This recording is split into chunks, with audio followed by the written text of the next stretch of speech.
conversation with you, and then the people asked to see your face, and I mentioned it to you, and you had already showed me your face before we even started this, so that was the face card and all I needed for my proof. So I wasn't gonna bring you to my show without seeing your face anyway, because it could have been a Brandon Monaco just fake. And I was waiting for that. I was waiting for somebody to be like, "How do we know that's not somebody else?" No, man, I did my math before I even brought you to the show, man. I ain't no stupid motherfucker. Like, we talked before the show. You validated it was me. Hey, man. So when they said show your face, I already knew somebody was gonna say that, and you did show your face even when they said that. So everything that you said is panning out. And then, you're not talking to a fool. Like, I've worked in a dispensary. I was clipping buzz, but I worked in a dispensary. My time in Colorado, my time in California. And I know exactly how the big bosses ran. And I see the protocol. I see the fact they have to make sure the cameras are running 24/7. The backup generator has to be connected to the cameras. Everything. So exactly. I'm truly connected with what's going on. But the thing Mrs. Barry, sorry to cut you off there. Very person says, how many cameras in there? There's actually a lot. I probably couldn't even count how many cameras are in there. There's cameras on the outside of the building, around every corner, at every door. There is a camera right above the door. You saw that footage. And then there's another camera inside that door that shows him in the lobby. So there's two cameras pretty much back to back right there. There's another camera right in the lobby when you get in there that looks over the desk. I actually had a security guard that was watching basketball one night. Shifts get long. You want to watch the big game that's on. Well, I got a call from that security department saying, hey, one of your guards is watching basketball on our computers. You need to tell him to get off of there or he's going to lose his job. So I call and say, hey, dude, stop watching basketball. This is your warning type of thing. So they're monitoring everything that goes on. But there is a camera there watching that desk and the guard at all times. Then that guard would buzz the button that would unlock the door for the people walking in to the main floor where you go to register and purchase your products. There is a total of, I'm guessing, I want to say 8 registers. At every single register, if you look up, go in there and look up, you'll see a camera above every single register, little black globe. And then you'll see one in the middle of the room, one in the other corner, another one in the far corner. There's cameras everywhere, I'm telling you. Oh, no, I wanted to address something that Miss Karma Kanisha very secure within what's going on with these. Yes, listen to what I'm saying, though. I'm not saying that it couldn't have been him that took the screenshot. I'm saying that because by law, the only people who can release, by policy, anybody who can release footage to a media outlet or a police department, they have a specific person, a specific job in Beyond Hello and Jushi who will release that. They're media people. They interact with them. It's so they don't say anything stupid or anything, against themselves. The security team would not have anything to do with giving the police officers the footage. This is a federal building. This isn't, a gas station where the tenant would go, yeah, here's the camera footage. The guards cannot release footage to police or media. They are literally instructed to refer them to the higher-ups in Beyond Hello, and then they would take care of that. So that's what I'm saying. I'm not saying it's not possible from, that computer to take a screenshot. I mean, shoot, you can take a screenshot, with pretty much any technology these days. Yeah, I've done it. I've actually done it with the monitor. Viper is Mike. I don't know who Mike is. I mean... Well, oh damn. Well, Mike was just in here talking like he was part of the whole motherfucking conversation. I guess he might have been a fan. Shout out to Mike then. Mike was having it done. Yeah, I had a co-host that night. Okay, shout out to Mike. Well, I think that was Viper, but Mike is not his name. But he did instruct us to not put his name out because of all the stuff. He did tell me at the beginning. He did tell me at the beginning that he wouldn't be putting out his name. So I'm just saying the name that he put. Yeah, exactly. So yeah, Mike. We could say Mike, but that's not his real name. We're not gonna put that out. Put his name out there. But you highlighted in the chat here. What's the next question you want me to hit on here? I see Brandon. I see this is Brandon Monaco talking now, and I'm happy that he's out to clear his name and tell us everything about the dispensary and what he saw. We appreciate it. Yeah, man. Shout out to you, Bridget, for sure. For real, not everybody is in here bashing him. Yeah, and here's the thing. I was going through the comments. I have so many damn comments, though. I have so many comments. Hey, Brandon, have you talked to Jelani Day family? I have not. However, So spoke, Noah did? Because Noah told, one of y'all told me yesterday. Yeah, Noah was there in the background the day they did the news outlet at the dispensary. He was there that day. They did the news, and you can see him in the background. If you actually watch one of the videos. Hold on. Wait. Oh, man. Hold up. Give me some time, man. This don't make no sense. Like, when you just said that, I don't know, man. Let me come off of my motherfucking high horse right now, because when you said that, I just feel a certain type of way. Well, let me explain this. I really did, man. I really did. Let me explain this. Please, Noah, can you please come on over here, man? I know you watching, bro. I'm not finna bash you. I'm not finna ridicule you. I'm not finna make you feel nothing less than the human you are, sir. I just really need to talk to Noah, bro. Can you please tell your friend to come tap in with me, man? Because I don't want people to leave this show feeling some type of way about Noah, because I do. Yeah, I mean, he could come on here. I sent him a text. Noah knows exactly what happened to Jelani, man. And here's the thing. That news outlet, in your mind, you're thinking that happened the same day. The news did not come out until like a week later. So they came out during first shift of his normal shift. That's the only reason he was in the background of this news outlet. So that's the only reason he had contact with Jelani's mother, is because that day the news came out, he was on duty. That's the only reason. Did he tell you what he said to Jelani's mother? Because he did say that he spoke with her, but I don't recall what he said that he said. So I don't want to put no words in the man's mouth, because I got mad respect for you guys. I'm glad that it takes a lot of guts to do what you guys did yesterday and what you did today as a man.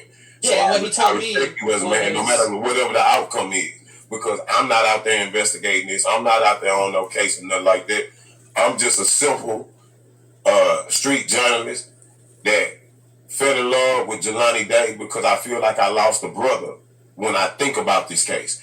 When I think about what occurred to him, I tried to put myself in that river with him to see what he felt like, and I can't.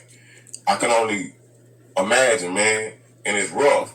And to see, I see when I look at the case with Jelani, I see Miss Carmen, a strong black woman that's trying to hold, that's walking out here in these woods, and I try to get my girl to go camping with me sometime, and they didn't even want to go camping with me. They don't want to go out there and moving mountains to find out what happened to them. Absolutely, and nobody was stopping. My words move mountains, and I feel like God allowed you to come here for a reason, because if you were ever gonna talk to somebody, you can talk to me. And I know that you feel that way because you came back a second time. And I know that people have their own agendas and things with certain things. And my only agenda is this: not to get views. I don't care about the people in the chat. I don't care about none of it. I ain't gonna say I don't care about y'all guys. Y'all stay down this family. But what I'm saying is, that's not what's alluring to me. What's alluring to me is the justice for Jelani. What I got rolling down the screen at the bottom.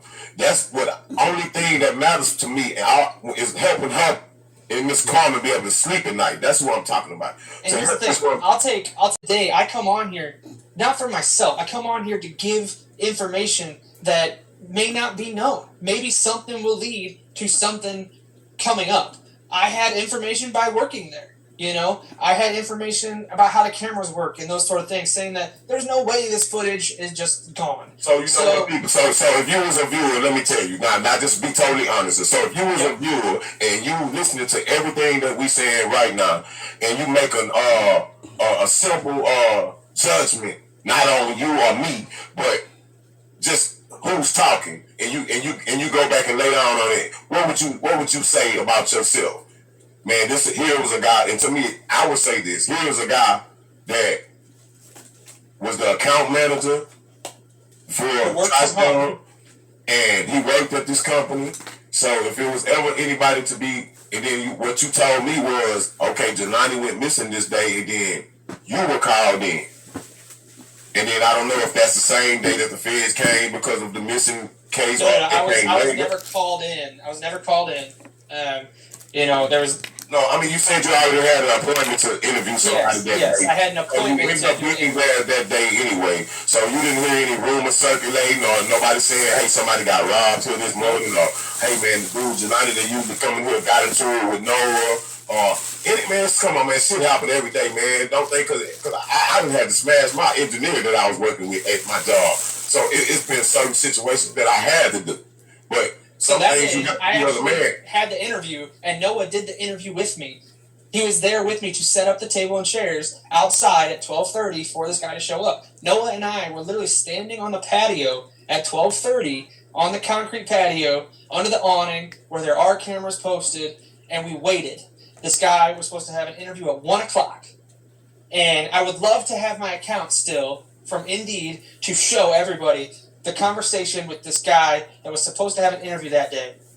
And he didn't show up at 1 o'clock. I looked at Noah and I said, well, how about this? We'll give him 30 minutes. We need to fill this position, and he has a good resume. We'll give him 30 minutes. He didn't show up at 1:30. I said, all right, let's pack it up.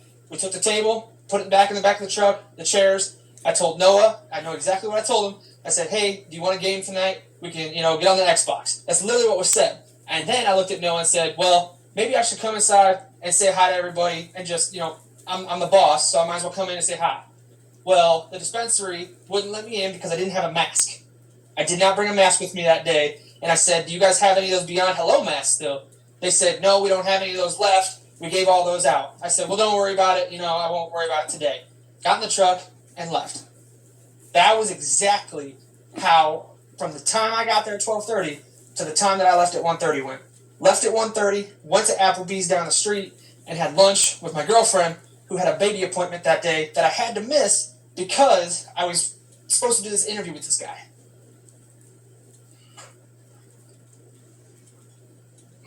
Okay. Oh, sorry, I didn't mean to skip over your comments, Miss Berry.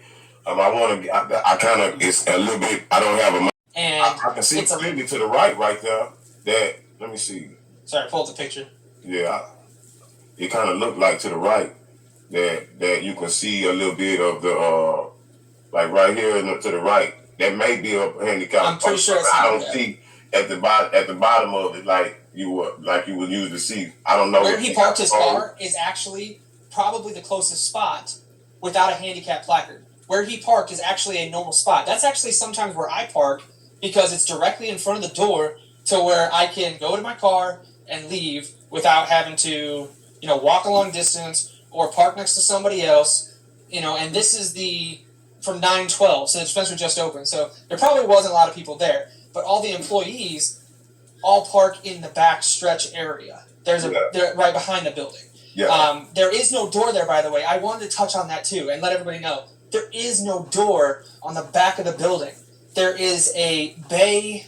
There's a big giant cargo door that has a padlock on it that can only be accessed when there's deliveries. And I can't touch on that because that's a lot of security stuff with the deliveries and stuff. I cannot speak on any of that stuff.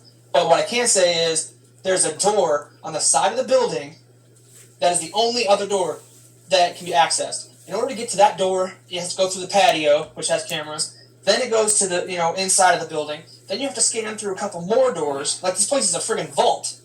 So that is the only way. And there's multiple cameras on that side as well. Someone posted a picture on a post and said, this is the door they dragged him out of. Well, if that's the case, sorry people, that's not the back door. That's a side door. And it's literally directly, I'd say, 25 feet from the front door. So the picture you have up now, if you were to go out that door and take a right, you would be able to see that side door.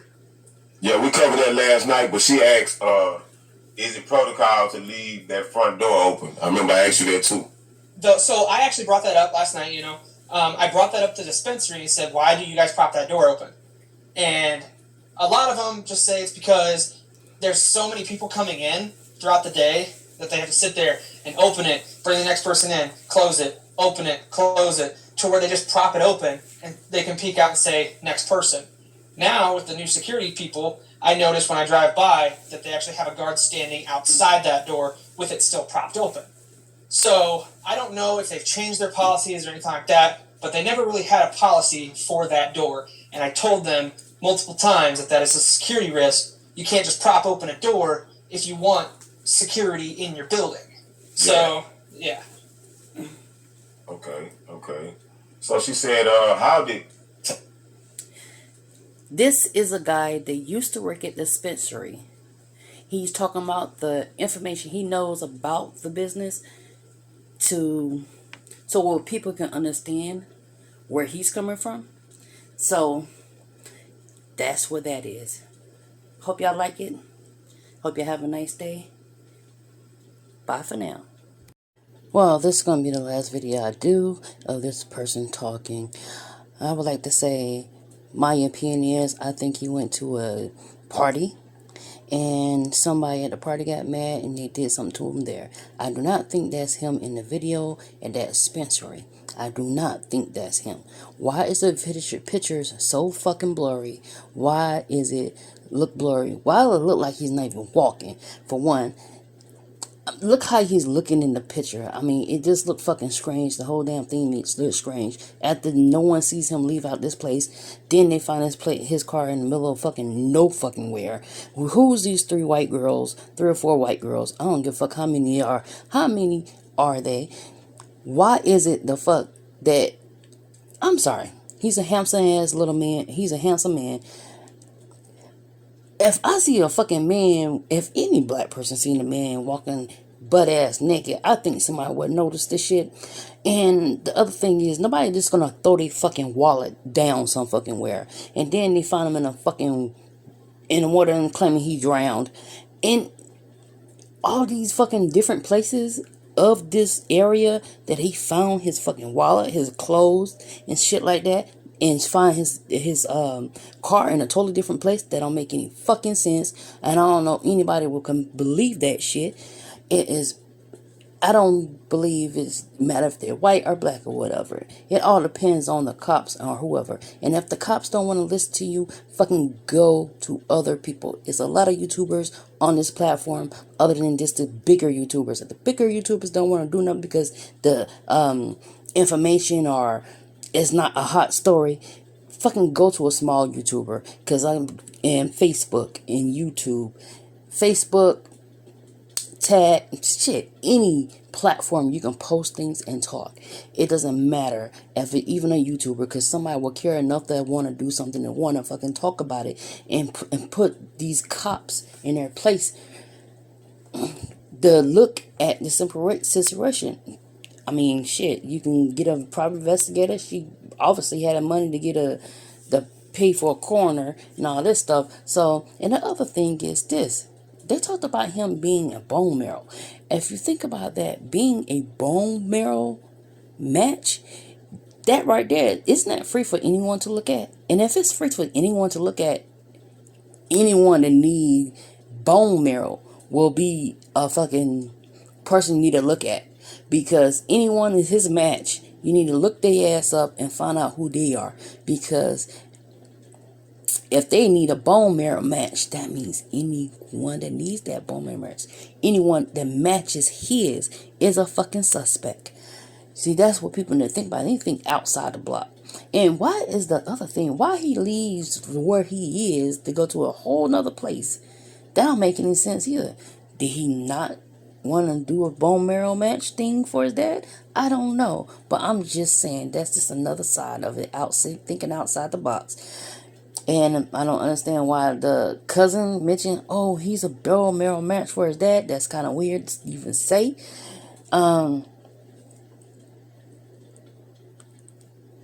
Black people, white people, orange people, Chinese, Japanese, I don't care what race you are. If your people are missing, if the police ain't doing nothing about it, it's smaller YouTubers you can go to. It's people that probably actually will listen and actually will put it out there. So these other big YouTubers, so it get big enough for these bigger YouTubers to talk about. That's what I am talking about. But anyways, I hope you liked the video. This is a guy that used to work at the dispensary. He was an accountant. So he have more intel about some stuff on there and about that place. So that is a good look on that too. But anyways, y'all have a nice one.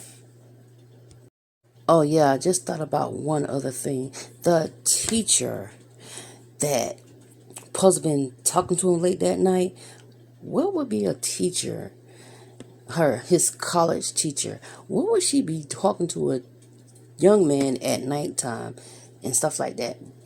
Doesn't that sound weird? And she was the one that reported him missing. How would she know he missing? So wouldn't that sound weird to you too?